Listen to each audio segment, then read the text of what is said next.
yang diberikan pedoman oleh Al-Quran dan hadis.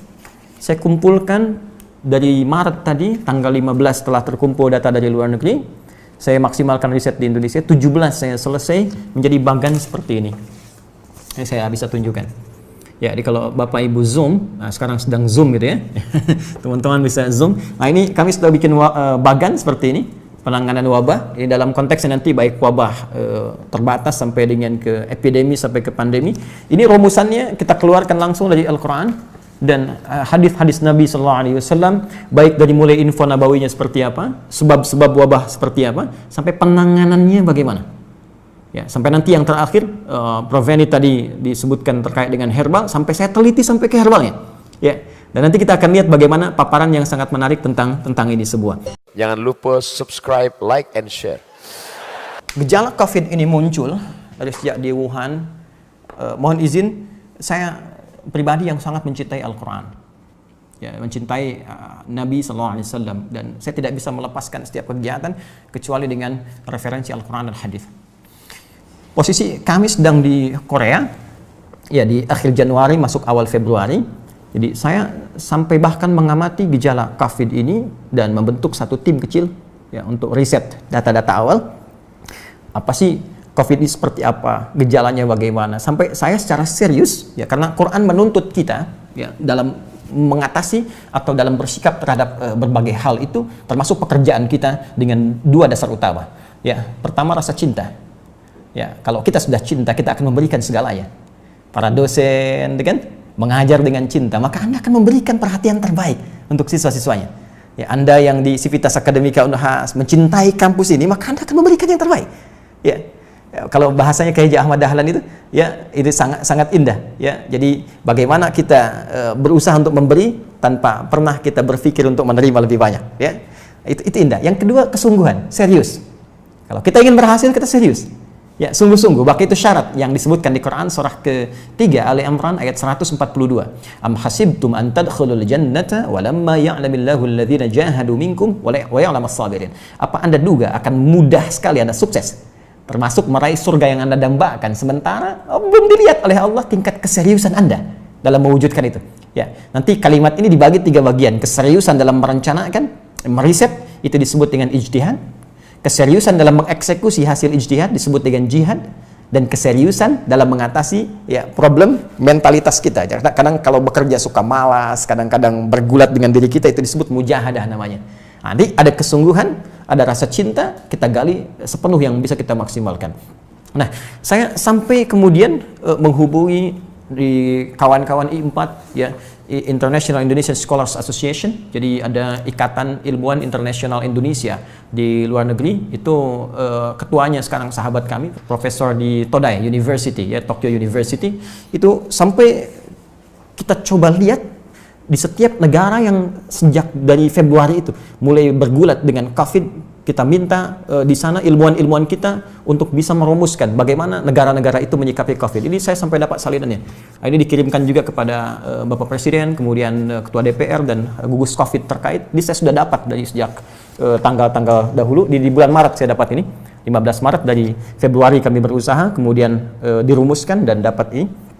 Saya juga mendapatkan yang dari Tiongkok. Ya, ini panduan menghadapi virus corona ini. Ini yang versinya Tiongkok. Nanti kita akan bicara bagaimana saya nanti bisa share dengan Bapak Ibu sekalian akan apa yang telah kita lakukan. Kemudian dari semua ini, data-data ini yang masuk tentang gejala COVID-nya seperti apa, ya. Kemudian apa yang terjadi ketika orang kena COVID, Prof. Veni insya Allah lebih paham dalam konteks ini, ya. Jadi mulai dari, mohon maaf, gangguan pernafasan, sampai dengan melemahnya imun, sampai dengan tingkat penyebaran wabah dan sebagainya. Dari data-data ini, termasuk dampaknya nanti, ya, dalam kaitan dengan ibadah, karena hukum Islam selalu akan diikat pokoknya dengan 3 hal. Ya, baik ibadah terkait spiritual, muamalah, interaksi sosial dengan masyarakat, dan akhlak. Ya, bagaimana tampil dalam ibadah dan muamalah itu dengan cara yang elegan. Bahasa sekarang good looking, kan ya. Baik. Jadi nanti terkait dengan ibadah, saya koordinasi dengan MUI, karena itu Bapak Ibu mungkin pernah dapatkan fatwa-fatwa MUI, ya. Bagaimana sholat selama pandemi jenazah itu kami komunikasi, Pak, Ibu, ya, via telepon, kemudian juga isu-isu terkait apa sampai lahir fatwa-fatwa yang pernah muncul. Nah, ya, dari sini terkait dengan sikap yang diberikan pedoman oleh Al-Quran dan hadis, saya kumpulkan dari Maret tadi, tanggal 15 setelah terkumpul data dari luar negeri, saya maksimalkan riset di Indonesia, 17 saya selesai menjadi bagan seperti ini. Ini saya bisa tunjukkan. Ya, jadi kalau Bapak Ibu Zoom, nah sekarang sedang Zoom gitu ya, teman-teman bisa Zoom. Nah ini kami sudah bikin bagan seperti ini, penanganan wabah. Ini dalam konteksnya nanti baik wabah terbatas sampai dengan ke epidemi sampai ke pandemi. Ini rumusannya kita keluarkan langsung dari Al-Quran dan hadis-hadis Nabi SAW, baik dari mulai info nabawinya seperti apa, sebab-sebab wabah seperti apa, sampai penanganannya bagaimana. Ya, sampai nanti yang terakhir, Prof. Veni tadi disebutkan terkait dengan herbal, sampai saya teliti sampai ke herbalnya. Ya, dan nanti kita akan lihat bagaimana paparan yang sangat menarik tentang ini sebuah. Jadi saya ingin katakan bahwa Al-Quran konsisten di sini. Hadis sangat konsisten. Ya, ketika sudah declare dari awal di kitab pedoman untuk menuntun sikap kita, maka semua persoalan kehidupan yang mungkin ya sedang atau akan kita alami, semuanya sudah tersusun secara sempurna dan mudah bagi umat Islam untuk bersikap, tinggal konsisten tidak mengikuti itu semua. Karena konsisten itu harus melewati 9 tahapan ya. Konsis 1, konsis 2, konsis 3 sampai dengan konsisten. Kadang-kadang 9 tahapan ini yang nggak lulus, karena itu banyak orang tidak konsisten dalam kehidupan. Baik, saya kembalikan, mohon izin. Bapak Ibu sekalian, di mana kita mencari sampai nanti menyimpulkan 9 tahapan ini, nanti saya jelaskan lebih dalam. Pertama, saya izinkan memberikan referensi dulu supaya argumentasi kita lebih kuat. Di antara sekian kitab yang menguraikan tentang persoalan wabah, baik nanti dalam konteks menjadi epidemi ataupun pandemi, ini ada kitab bagus. Ini sudah saya printkan bagiannya supaya tidak terlampau banyak saya hadirkan di sini. Nama kitabnya Al-Fathur Rabbani, ya, fi tartib Musnad Ahmad bin Hanbal Asy-Syaibani. Ya. Al-Fathur Rabbani fi tartib Musnad Ahmad bin Hanbal Asy-Syaibani. Ini di halaman dari 202 sampai dengan halaman 206. Ya. 206 sampai akhirnya. Nanti saya kopikan di referensinya, nanti saya tunjukkan seperti apa. Kemudian saya akan cepat sekali sikap umat Islam dari pembahasan yang sampai dari Al-Quran sampai dengan ke hadis-hadis Nabi SAW dibagi secara umum kepada 2 bagian. Ya, dibagi secara umum kepada 2 bagian. Yang pertama terkait dengan aspek ibadah, ya, penguatan hubungan kita dengan Allah Subhanahu wa taala.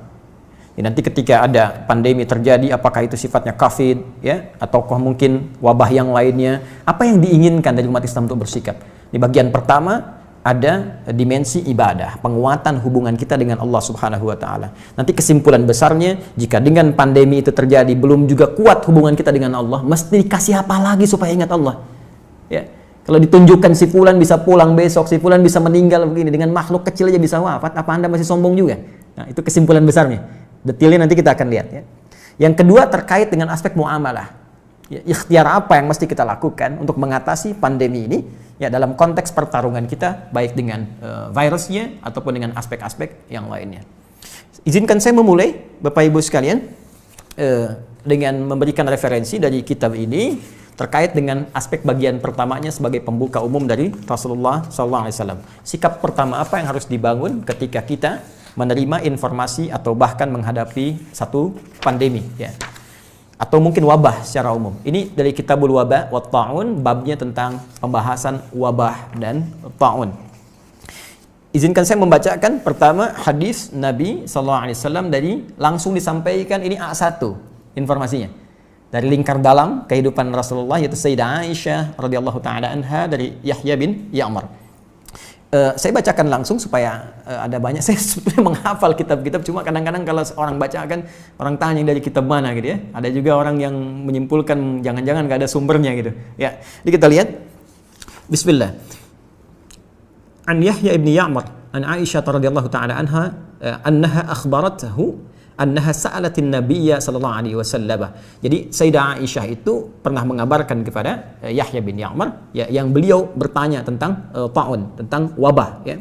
Anit ta'un fa akhbaraha an-nabiy sallallahu alaihi wasallam. Maka Nabi menginfokan pada Sayyidah Aisyah. Ini ketika diinfokan itu belum ada kejadian. Tolong garis bawah ini ya. Ya, di era Nabi pada saat itu, ketika diinfokan ini, itu belum ada kejadiannya, belum ada wabah pada saat itu. Ya, kita belum bicara yang sebelum era Nabi ya. Era Nabi sudah berlalu, saya bicara di masa Nabi. Dan Nabi akan berbicara tentang konteks masa depan. Karena nanti kalimatnya menggunakan bentuk progresif, fi'il mudhari, ya, present, continuous, and future. Ya. Kata Nabi, annahu kana adzaban yab'athuhu Allahu ala man yasha. Perhatikan kalimatnya, ini menjadi bentuk mudhari. Ya, menjadi bentuk mudhari. Innahu kana adzaban. Satu statement Nabi, wabah itu bisa jadi, ya, bisa jadi bentuk hukuman. Pertama, tolong jangan potong kalimat saya, nanti bisa keliru memahaminya. Pertama, bentuk hukuman. Annahu, ya, kana, pakai kana dulu di sini. Adzaban, nah, nanti kita bahas. Lalu menggunakan mudhari, yab'athuhullah ala man yasha. Nah, ini dia. Pertama, kata Nabi, jika wabah itu terjadi, baik skalanya epidemi lokal, satu tempat tertentu tapi luas, atau menjadi pandemi tak terkendalikan sampai keluar wilayah, sampai meluas luar biasa, bisa jadi dalam konteks tertentu ini azaban, bisa menjadi satu hukuman, ya, karena seperti yang pernah, ya, diberikan oleh Allah, ya, yab'athuhullahu ala may yasha, ya, pada segolongan umat tertentu yang pernah terjadi di masa lalu, dan itu memungkinkan terjadi di masa depan jika umat itu bersikap seperti orang-orang sebelumnya yang pernah diazab dengan wabah. Ya. Nah, kita bertanya begini, siapa umat sebelumnya ini yang pernah diazab dengan wabah?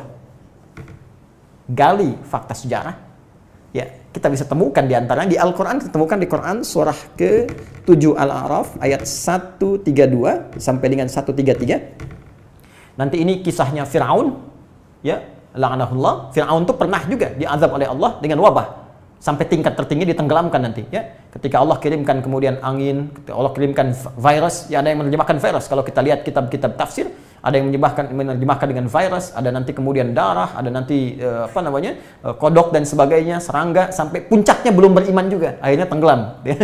Nah, mau saya katakan gini, ketika kita gali apa perilaku mereka nih sampai mendapatkan hukuman berupa wabah ini, maka oleh Nabi dijelaskan kembali dalam sunnah Nabi yang bisa kita lacak. Anda bisa temukan di Sunan Ibnu Majah. Ya, jadi kalau kita ingin menggali kumpulan hadis Nabi, tentunya kita kembali ke kitab hadis-hadis. Ya, di antaranya ada Sunan Ibnu Majah yang disahihkan kemudian termasuk oleh Syekh Muhammad Nasruddin Al-Albani.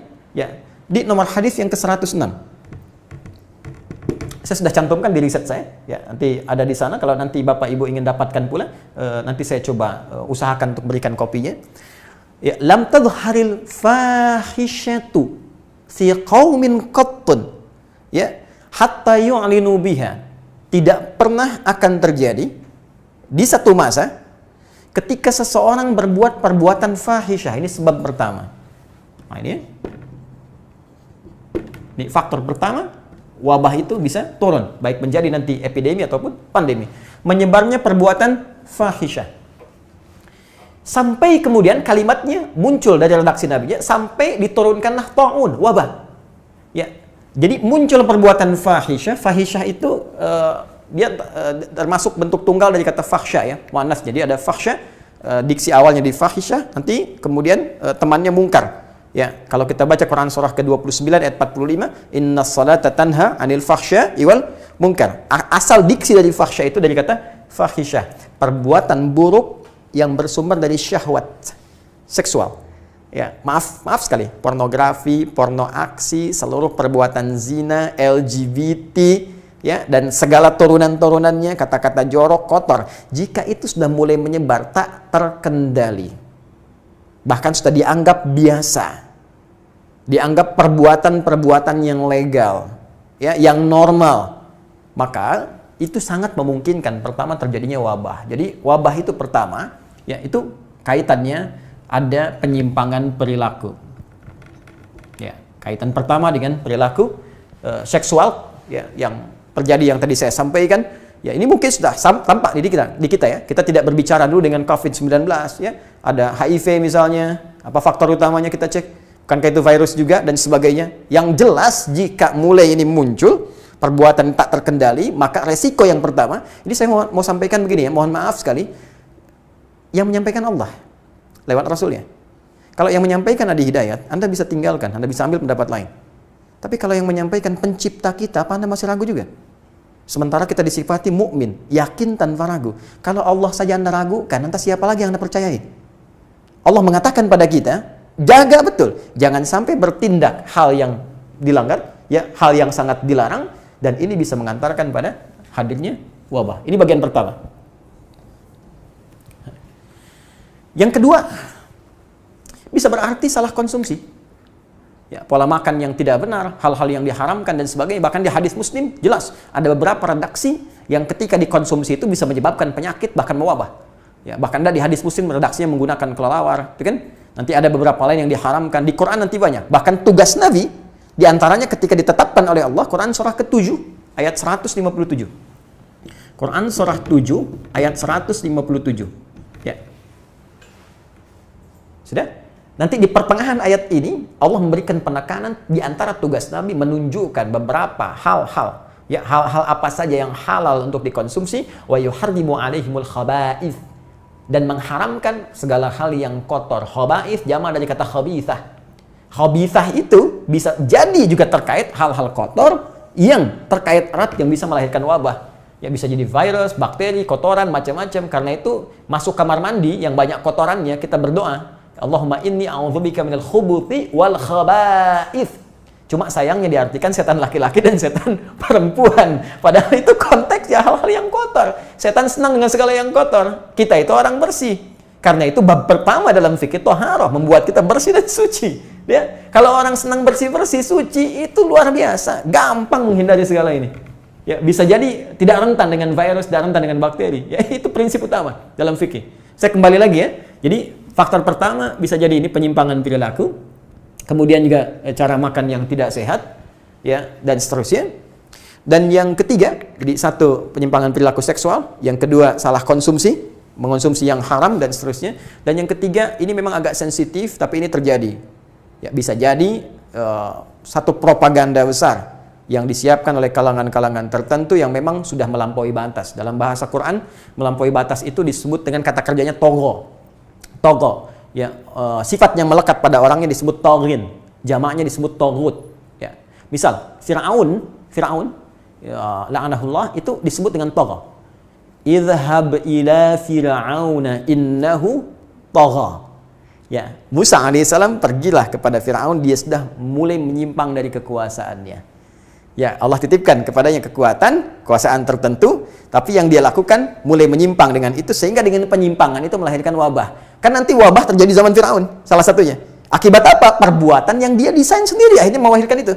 Tapi ini nanti konteks yang lebih luas ya. Kita akan fokus kepada intinya saja. Jadi ada 3 faktor utama. Pertama, penyimpangan seksual dari manusia sendiri. Kedua, dari makanan-makanan atau konsumsi yang tidak dibenarkan secara syariat, ya, dalam petunjuk-petunjuk yang juga dibenarkan secara kesehatan, ya. Dan yang terakhir, memang ada penyimpangan-penyimpangan perilaku tertentu yang memang menginginkan wabah itu terjadi.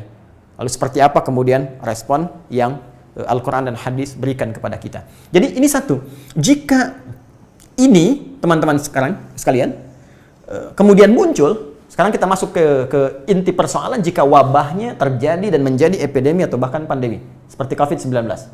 Kita lepaskan dari persoalan tadi, ya. Sekarang realnya wabahnya sudah ada. Bahkan sampai ke Indonesia. Sikap kita bagaimana? Ya, sikap kita bagaimana? Terlepas dari sebab-sebab ini kita bicara, sekarang ininya sudah ada. Maka teruskan hadisnya. Ya, teruskan hadisnya. Nabi menyebutkan kalimatnya indah sekali. Waja'alahullahu azza wa jalla rahmatan lil mu'minin. Ini yang dahsyat. Ya. Jadi kata Allah melalui lisan nabinya, jika nanti wabah itu terjadi, taruhlah kita ambil COVID yang sekarang jadi pandemi misalnya. Bagi orang yang ingkar, yang perilakunya buruk, yang sering berperilaku yang tidak baik, itu bisa jadi hukuman. Bahkan muqaddimah azab di alam kubur atau hari kiamat. Ya, bisa pelaku kriminal yang nggak mau tobat, tuh kan? Bahkan pelaku-pelaku buruk yang nggak mau tobat, bahkan hal-hal yang buruk yang diberikan petunjuk aja sudah sesak nafas, nggak mau istighfar juga, gitu. Karena nanti ada jalan untuk istighfar, nggak mau istighfar juga. Itu salah satu jalannya, sudah itu hukumannya. Ya, sampai diberikan jalan untuk dia kembali. Tapi yang dahsyat bagi orang beriman, situasi tersulit apapun yang tengah dihadapi, termasuk wabah ini, kalimat Nabi-nya jelas, rahmatan lil mu'minin. Rahmatan lil mu'minin. Ini hadisnya sahih, Bapak Ibu sekalian.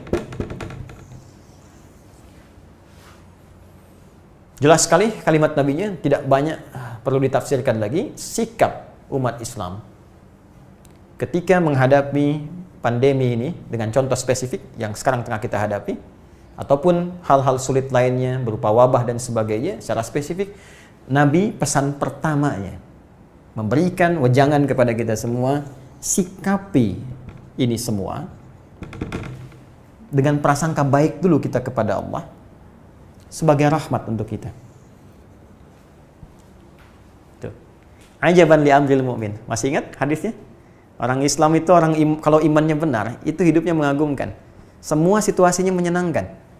Ketika suka dia bersyukur, ketika mendapatkan duka pun dia bersabar. Jadi kayaknya semua problematika hidup itu ya seperti itu aja. Ya, semua menyenangkan.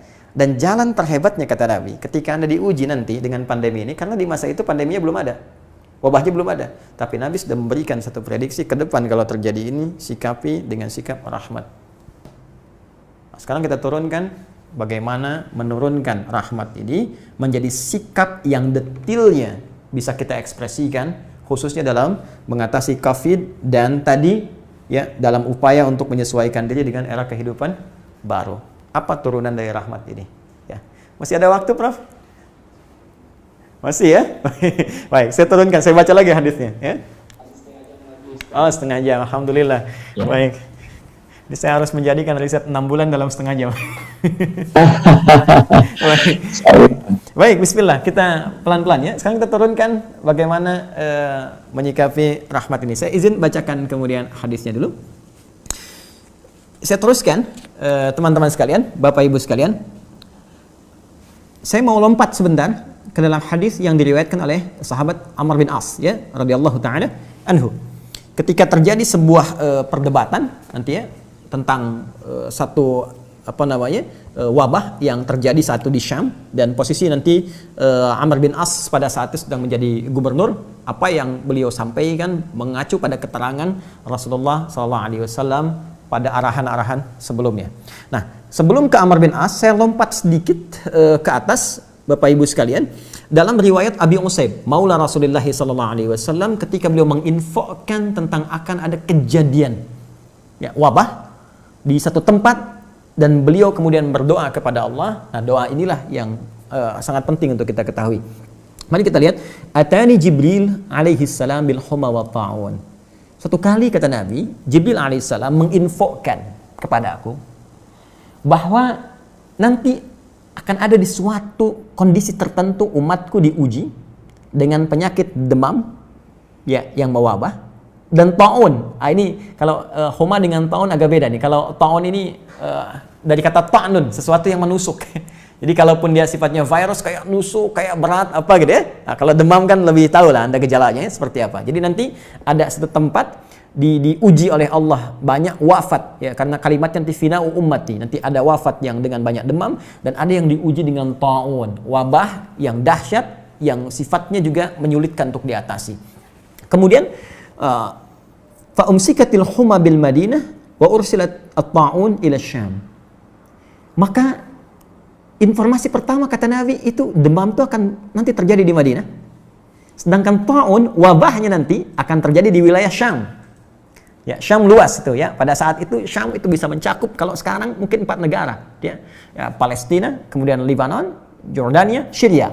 Ya, di wilayah itu ya, itu Syam luasnya. Jadi ketika Amr bin As melakukan ekspedisi dari Afrika Utara, mulai dari Mesir, kemudian ke Libya, kemudian ke Tunisia, kemudian sampai ke Aljazair, sampai ke Syam.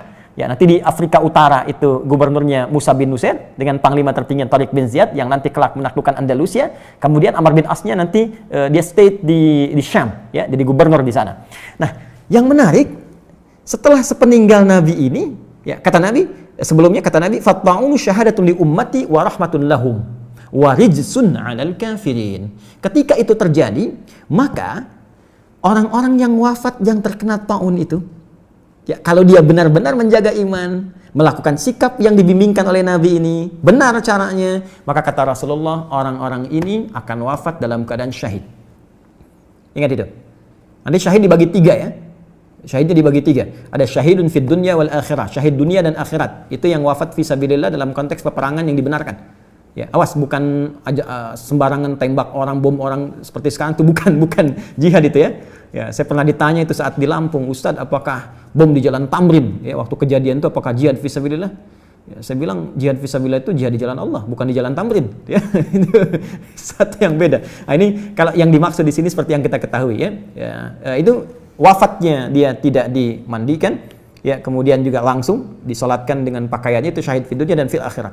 Ada yang syahid fil akhirah duna dunia. Syahidnya konteks akhirat tapi bukan dunia. Jadi di dunia itu nggak familiar dia syahid. Tapi di akhirat dia dapat pahala syahid.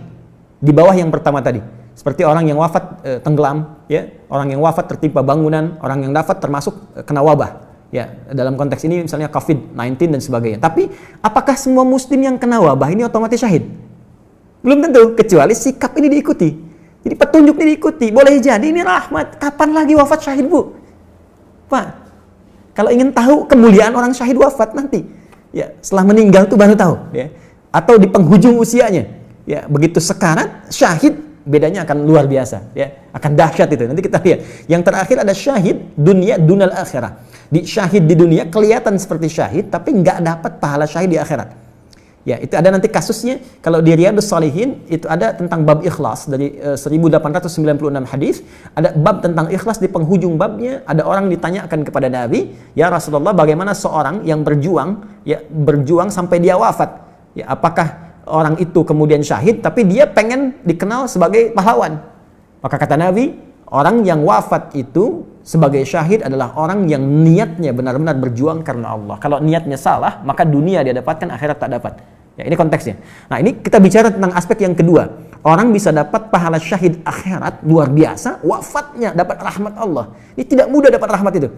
Ya, orang dapat rahmat itu di antara makna rahmat ketika dia hidup sampai mau wafat itu di antara makna tertingginya ampunan Allah. Ampunan Allah. Yaitu ada di Quran surah ke-39 ya, ayat ke-53. Qul ya ibadiyalladzina asrafu ya ala anfusihim la taqnatu min rahmatillah. Katakan Muhammad SAW pada hamba-hambaku yang bergelimang banyak dosa. Terus masih mau taubat, dia bertanya, ada kesempatan nggak saya balik diterima?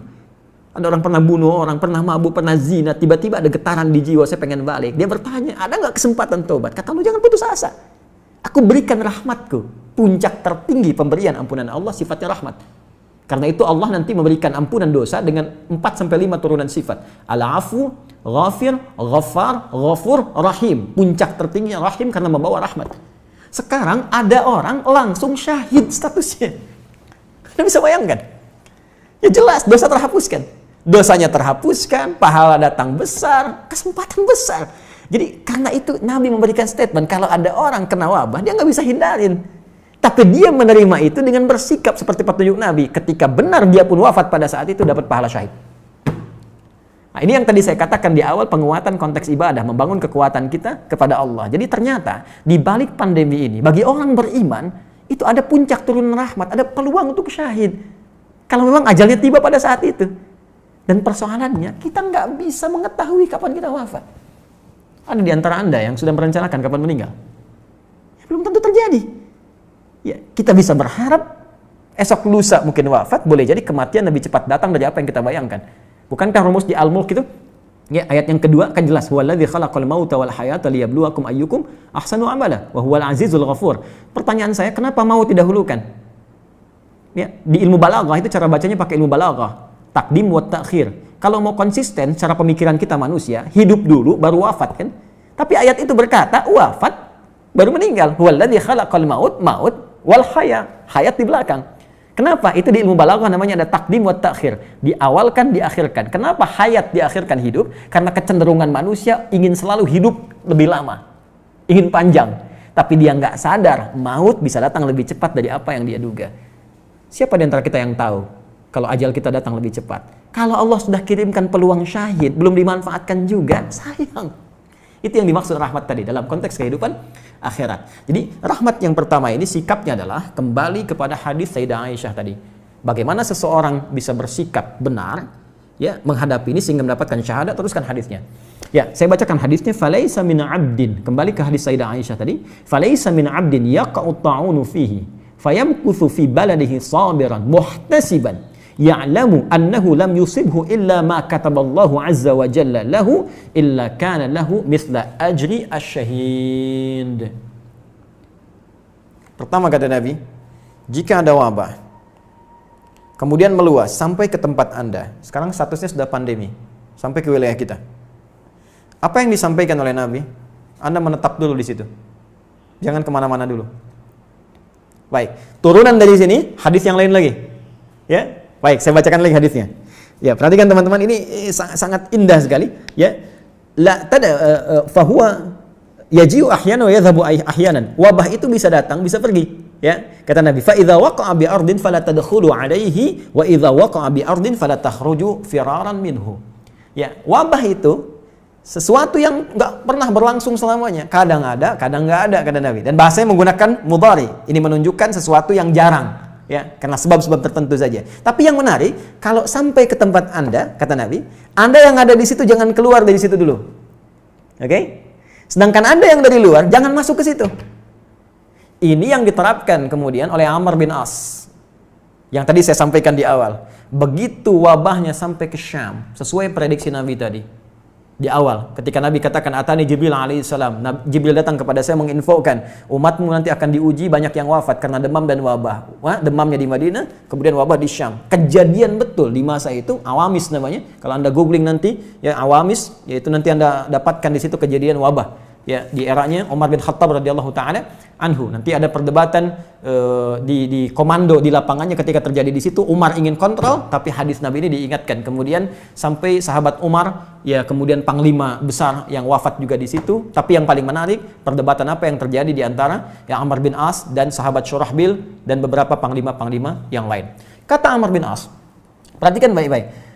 Amr menginstruksikan kepada masyarakat dan mengusulkan ya pada para sahabat senior pada waktu itu. Ini sangat menarik, Pak. Jadi manajemen yang dipraktekkan oleh sahabat ketika wabah itu terjadi, mereka duduk ya, kemudian mulai bermusyawarah, melakukan rapat terbatas di antara pembesar.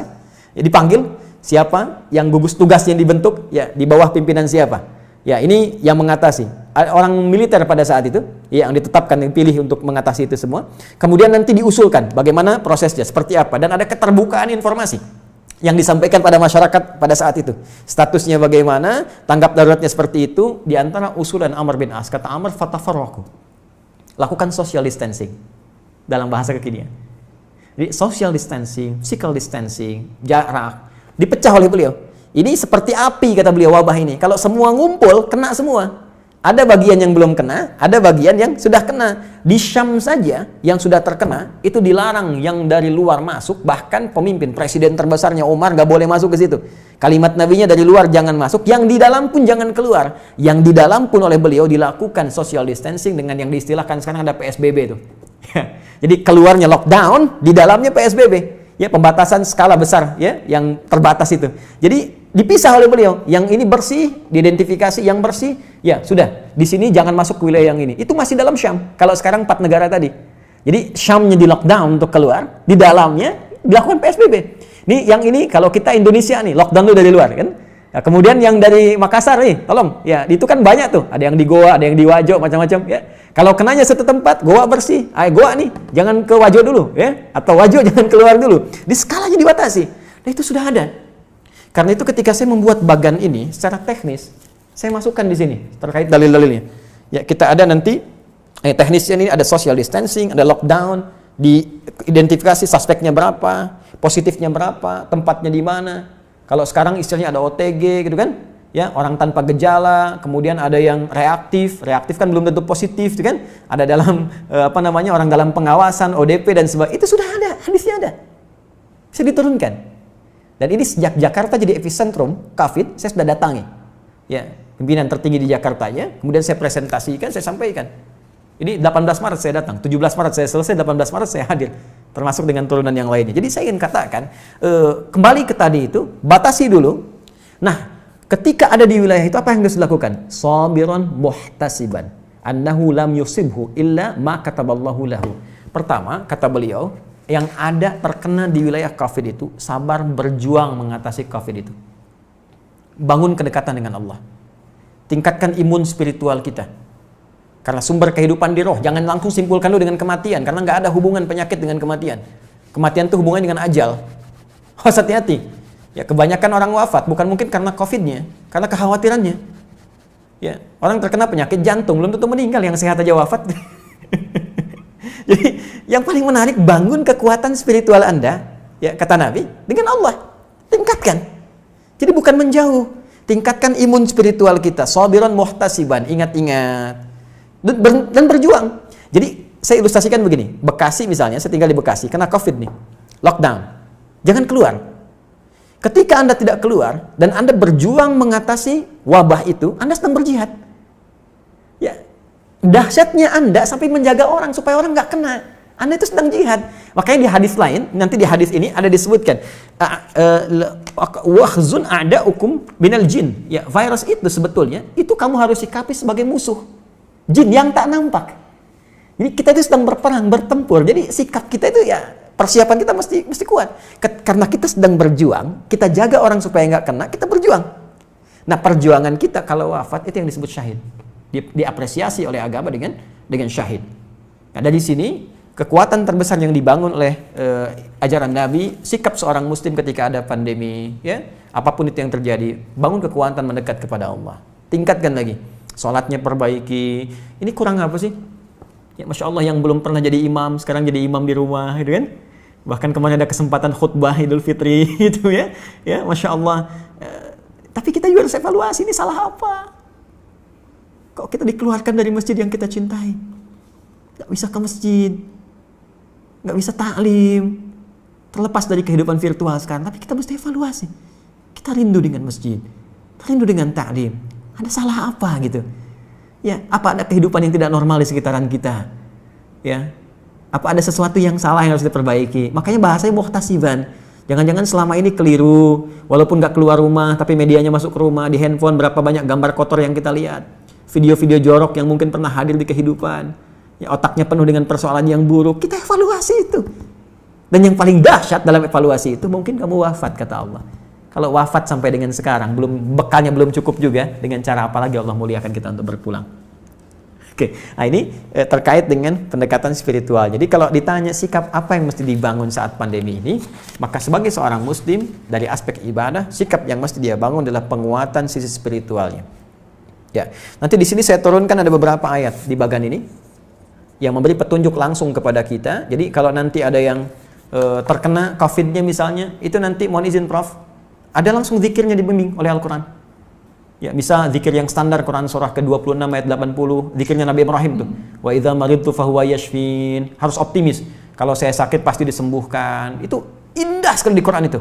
Jadi kalau Anda sakit pun mesti optimis sembuh.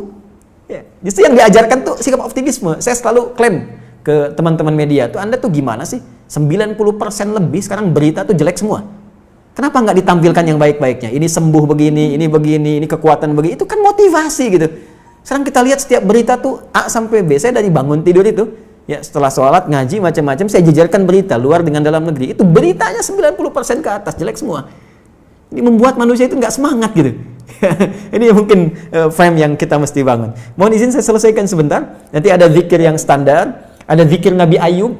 Ya, kalau orang sudah mulai vonis dokternya ini sulit, ventilator sudah dipasang, sesak macam-macam. Ini luar biasa ini ya. Nanti ada zikir Nabi Ayub di Quran surah ke-21 misalnya, ayat 83 sampai dengan 84, yang divonis oleh orang nggak mungkin sembuh, ternyata sembuh. Sekali lagi, optimisme yang dibangun, inna ma'al usri yusra, ini pasti selesai, bahasa psikologinya. La yukallifullahu nafsan illa wus'aha, nggak mungkin saya diuji kecuali saya mampu mengatasi itu semua. Itu kalimat-kalimat positif dalam psikologi yang bisa membuat imun kita semakin naik. Nah, sekarang saya cepat karena waktu saya berakhir. Bagaimana ikhtiar secara muawalahnya? Ya, tadi saya sudah singgung Ini barangkali mesti dikoordinasikan, dan alhamdulillah di pemerintah juga sudah membuat gugus tugas kan, gugus tugas COVID, ada penanganan secara sosial, sudah ada social distancing, physical distancing, sampai masuk juga ke ranah-ranah ibadah yang mau ke masjid ya, itu sudah ada fatwanya tersendiri. Itu nanti penerapannya itu yang harus disosialisasikan ke masyarakat, karena setiap tempat bisa beda kebijakan ya, nggak semua dipukul rata gitu. Ini kan menarik juga, satu wilayah yang sangat dalam nggak ada COVID harus social distancing di masjid kan agak aneh juga gitu ya. Nanti itu ada detail tertentu di situ. Saya ingin masuk kepada langkah yang sangat menarik. Prof ini juga herbal, mungkin teman-teman yang lain di kesehatan juga. Tapi saya nggak bisa buka ini ya, spesies genusnya saya ingin buka dulu sebentar. Tapi saya challenge, ya Bu Rektor, saya challenge ya nanti tim terbaik dari Unhas, kalau mau silahkan ke Bekasi, saya tunjukkan, karena saya sudah uji ini 6 bulan dan alhamdulillah 100% manfaatnya. Saya sudah zoom dengan 9 direktur rumah sakit, dengan pakar-pakar juga, dan kita support juga kepada bahkan beberapa kolega yang terkena COVID juga. Saya tidak katakan obat ya, karena obat harus ada uji klinis. Saya katakan herbal nabawi, itu kan ini apa namanya, prophetic healing ya. Jadi pendekatan dari tibun nabawi, ada sesuatu yang sangat menarik. Nah, saya riset, sekali lagi riset gejala-gejala yang terkait dengan COVID. Dari hasil tadi, dari yang mohon maaf teman-teman sekalian, ada yang dari Tiongkok tadi, dari beberapa negara yang disampaikan datanya oleh I4 ya, filenya datang ke saya, dan ini hasil riset bukan sembarangan. Dari sini kita petakan kebutuhannya apa. Saya mau share begini ya, sebelum saya sampai ke herbal dulu. Ini Tiongkok. Ya, saya printkan beberapa halaman, ini ada 140 halaman lebih model Tiongkok ini. Tahukah teman-teman, saat terjadi COVID ini, mereka sudah mempraktekkan apa yang didorongkan bahkan oleh Nabi jauh-jauh hari sebelumnya. Tapi bukan dalam konteks yang pertama ibadah tadi. Dalam konteks kehidupan muamalah dengan seluruh aspeknya, baik sosial, ekonomi, dan sebagainya. Saat terjadi ini, itu saya baca di laporan ini, pemerintah Tiongkok sudah mengumpulkan seluruh ahli medis dan herbal untuk berkumpul mengatasi, dulu masih epidemi di Wuhan. Mereka kumpulkan semua alternatif. Dan yang paling dahsyat, rahmat yang diisyaratkan Nabi, yang bisa berlaku di konteks muamalah, bisa masuk ke ekonomi, bisa masuk ke ranah sosial, itu mereka praktekkan. Mereka riset, apa yang dibutuhkan untuk mengatasi wabah ini? Apa saja yang dibutuhkan? Lalu mereka minta ke dunia-dunia luar, dan dunia luar, ya luar biasa dengan itikan baiknya. Ada yang nyumbang APD, nyumbang macam-macam. Mereka sudah petakan, oh ini kebutuhannya. Dan sudah dilihat, ini satu hal yang dirasakan akan banyak menyebar. Karena dalam skala global, termasuk khususnya dalam politik global, ini kan isunya luas dengan 3 tipe itu, kan? Ada yang versi Amerika, versi Israel, ada yang versi Cina-nya, kan?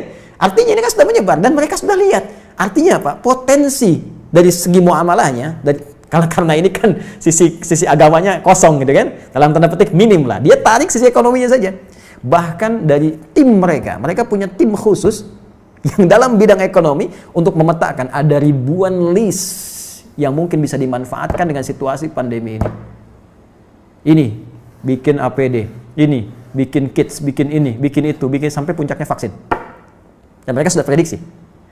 Akhirnya dari luar ditarik nyumbang ke sana, ketika di luar merasakan sudah mulai terkena dan kesulitan untuk itu, mereka ekspor. Saya beri contoh gini ya. Kami punya kelas riset. Kelas riset ini basicnya Al-Quran dan Hadis. Ada 5 kelas utama. Di antara 5 kelas itu nanti ada kelas pengusaha, ya, ada kelas dunia kesehatan. Kami tergabung dengan 400 dokter, ya, ada nakes, ya, dan macam-macam. Itu belajar semua kurikulum dari Al-Quran dan Hadis sesuai spesialisasinya. Jadi kalau dokter mata, apa kurikulum mata di Al-Quran? Kita turunkan dalam pembelajaran. Ya, dokter gigi, dokter ini macam-macam termasuk kaitan dengan apa yang kita kaji.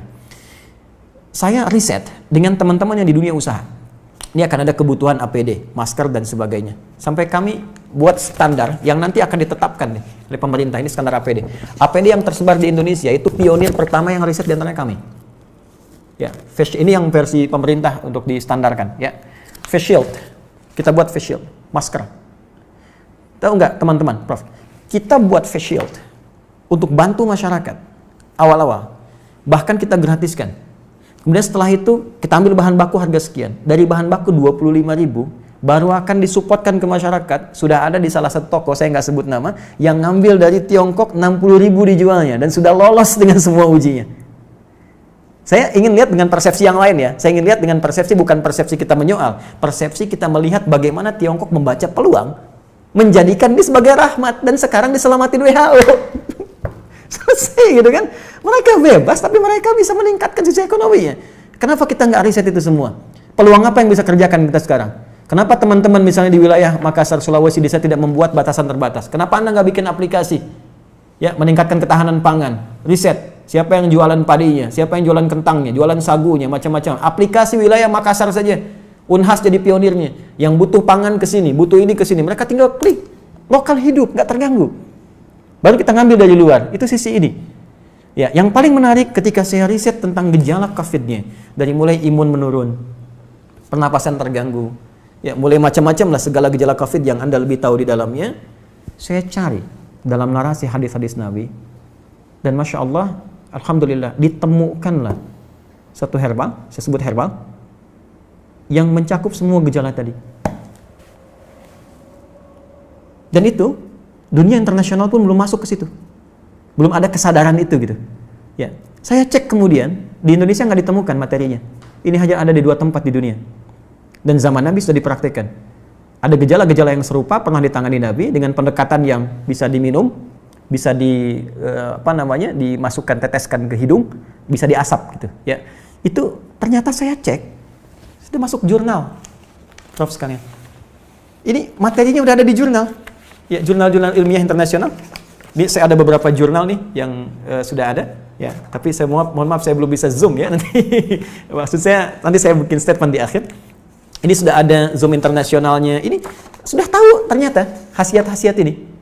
Herbal ini, tapi belum ada kesadaran bahwa ini bisa mengatasi persoalan yang tengah kita hadapi saat ini di pandemi COVID. Ya, saya keluarkan itu, saya lacak hadisnya. Dari sejak 18 Maret saya usahakan, saya dapatkan dari sahabat kami karena ini hanya dapatkan di 2 tempat di dunia. Ya, di Himalaya dengan di Saudi bagian timur. Ini ada. Saya minta kemudian dan itu alhamdulillah ada. Saya cobakan, ya kita treatment beberapa teman-teman yang isolasi mandiri ya, karena di rumah sakit kan tidak mungkin karena protokol kesehatan. Tapi menariknya kalau ada izin dari keluarga untuk kepentingan pribadi, boleh jadi pendamping suplemen. Kami 6 bulan coba ujikan itu, sampai dengan sekarang rekornya 100%.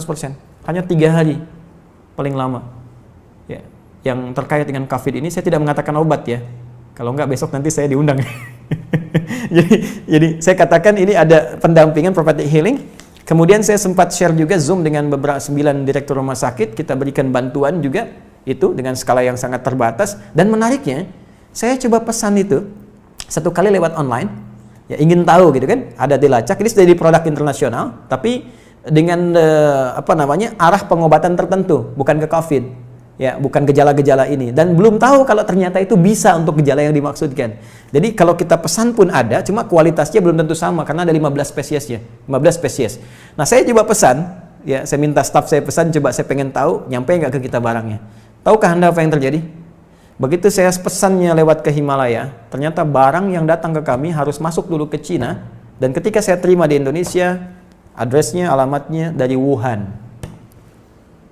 Anda bisa bayangkan? Bagaimana bisa kontrol terhadap itu pun mulai ada kesadaran, dan di beberapa tempat sekarang mulai ada kesadaran untuk itu. Saya sudah menyampaikan kepada relasi terkait teman-teman, saya katakan begini sampai ke negara pun. Jika negara membutuhkan ini dan benar, ya silahkan uji.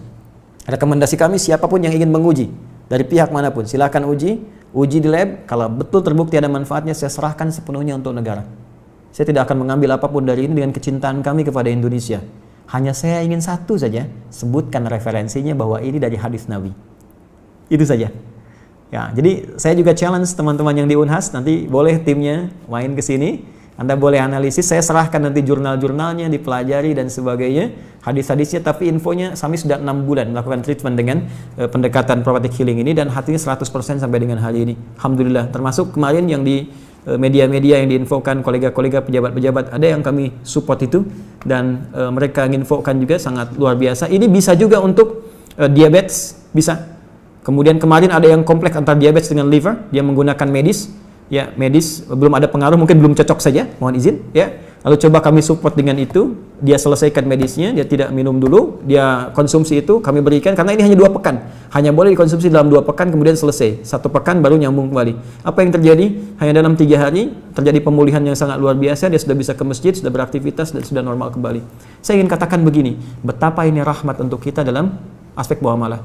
Kita bisa terbuka, bangsa kita bisa lebih kreatif, bikin APD, bikin peluang, bikin macam-macam. Semua sifat makro dalam bernegara itu bisa kita dudukan di sini. Yuk, dari segi ekonomi apa sih yang bisa kita ambil manfaat dari sini?